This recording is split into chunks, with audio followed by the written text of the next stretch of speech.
Welcome to On the Chain. Let's talk about XRP for a little bit. So there's some interesting stuff going around this weekend. There it is. I know that, yeah. So let's. XRP. Do you have that tweet that Bob Way posted this weekend? I do. Yeah. So this is a fun tweet. I'm just going to open up the screenshot. So Bob Way said, I want to write something really profound about this. Unfortunately, it's Saturday evening and I'm busy with drinking and other important things. So I'm going to leave this here as a placeholder. Feel free to speculate about what I'm going to say. And this is all collateralization. Now, Chip, if we get through this, the fair market valuation, right? Big bang, single day migration to tokenized monetary systems. We went through this before, all the money, like all the different, how money flow. This is, pretty interesting. If you look at all these different possibilities here, the model assumptions, all the world's value will be represented on the XRPL blockchain.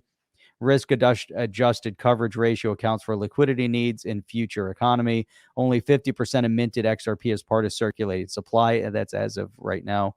Balance sheet approach is a moment in time snapshot of the world's value. Traditionally unaccounted for value sources, U.S. unfunded liabilities, Department of Defense, Bank of International Settlement, off-balance FX swaps, North American Water and Power Alliance, XRP value calculation. So, Chip, this is where it gets, kind of crazy here. So, total value estimate 5.3 quadrillion. 2030 risk adjusted ratio, whatever, risk adjusted total, whatever. It gets down here based on the circulating supply. 2030 XRPV-10 token value $122,580. Then model drawbacks. In a world where everything is tokenized, mirror image of all the money needs to be represented on the blockchain. So there you have Clever Hummingbird. So that's where we found the Clever Hummingbird. What is the fair market value of XRP? For some insane and irrational reason, this is an emotional topic for people in the XRP community. My explanation of how it works, blah, blah. And she kind of goes into, she's going to have a white paper and all this good stuff. So Chip, so we get through this part of it. And then I think you had mentioned that there was some comments from Panos. But then we also had some commentary here from Matt Hamilton.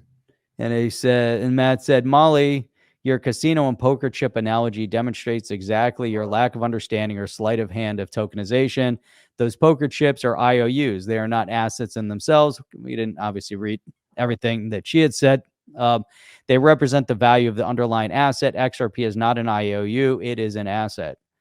If you were to tokenize all those assets on the XRP ledger, you would get a new token, an IOU, a debt, something that is not XRP, something that has the value of the underlying assets. You can't just pretend XRP would equal that value. Right. So Chip, who just said this? What did I miss that? Gosh, somebody just said, well, Cleving. So apparently this is a top-notch researcher. I'm not familiar with Clever Hummingbird, but I did see this. So a lot of people weighed in on this, but when I saw Bob Way posted this, I really thought to myself, oh boy, I knew exactly where he's going with that. And I knew he wasn't going to say anything on it because of what happened last time he commented on it. So he just like put that there and just like stepped away, like threw a bomb, kept the pin, whatever, tossed it. And I thought, this is clever. But then I saw this piece here. So when he said he was going to leave it here, so Crypto Eddie chimed in and said, hey, Bob, hope you're enjoying your evening. I also found there's a video that goes with the image. According to Molly, the confidential committee has 6 members working on the valuation of XRP. She says it's the first 5 or 6 to follow. Looking forward to your thoughts. So she did this whole video. I watched some of it. It's a long video, but she kind of breaks everything down. She goes through piece by piece, kind of, Jeff, what you just went through. But it goes back to this XRP buyback, the committee, which, let me see, there's some other things in here that she said. Somebody circulated the buyback a while back. Yeah, so this goes back to the buyback.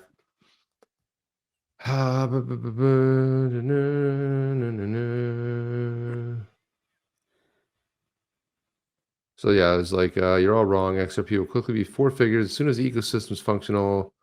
Transferring a fraction of global trade value, atomic settlements will be the catalyst. Who hold Atomic settlements is what Crypto Eddie said is currently used for many different digital assets on various types of ledgers and protocols, both private and public. There's going to be another stage act, blah, blah. Since 1960, Congress enacted 78 different times to permanently raise, temporarily extend, or revise the addition of the debt limit. This is going to the debt limit.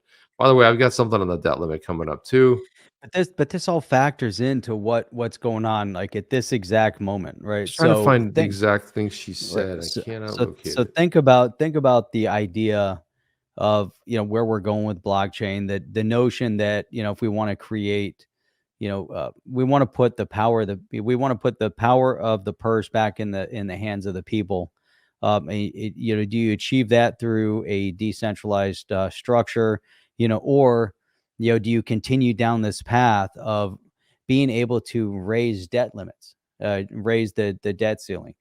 Can you keep doing that? Is it okay, to say, hey, you know what, last year our debt ceiling was capped at 20 trillion. This year we're going to raise it to 25 trillion because we can't do it. We have to raise. Now it's going to go to 30 trillion, maybe 35 trillion. But what does a government do every time you raise the amount of money they can max out at?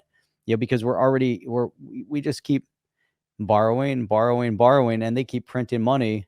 Where does it end, Chip? I mean, there's really doesn't end well. It doesn't end well. There's no end in sight.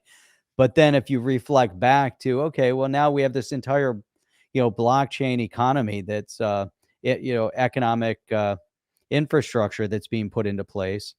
We have this brand new financial asset class that's been growing and building and developing over the past decade.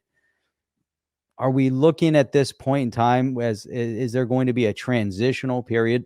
There's been so much discussion over this topic, whether true, not true. There's been so many, in-depth analysis of where the global economy is potentially heading.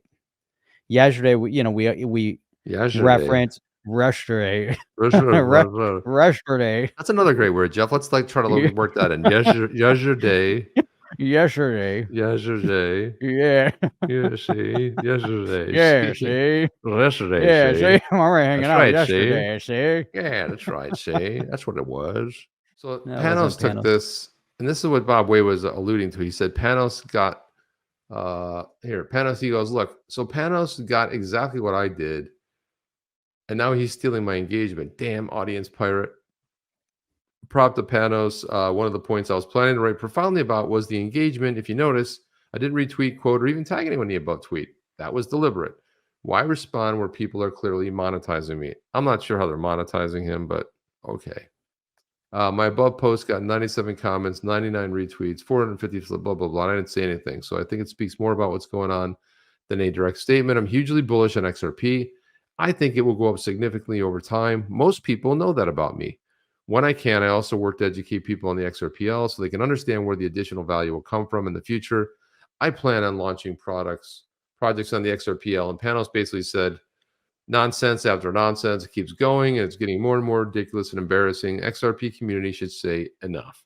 If you think there's even a tiny chance of this happening, you need to sit down and learn the basics of finance and blockchain technology. Panos went on to say, it's time we as a community say enough is enough, as we all join together and fight misinformation. There are motives and interests for the people spreading these theories, and by trying to push specific narratives or create hype or FOMO. And he gets into a whole thread about it, but that's kind of the gist of it, Jeff. We don't need to get into that. Are you down with OTC? Please like, subscribe, and click the bell to be notified when the next video drops.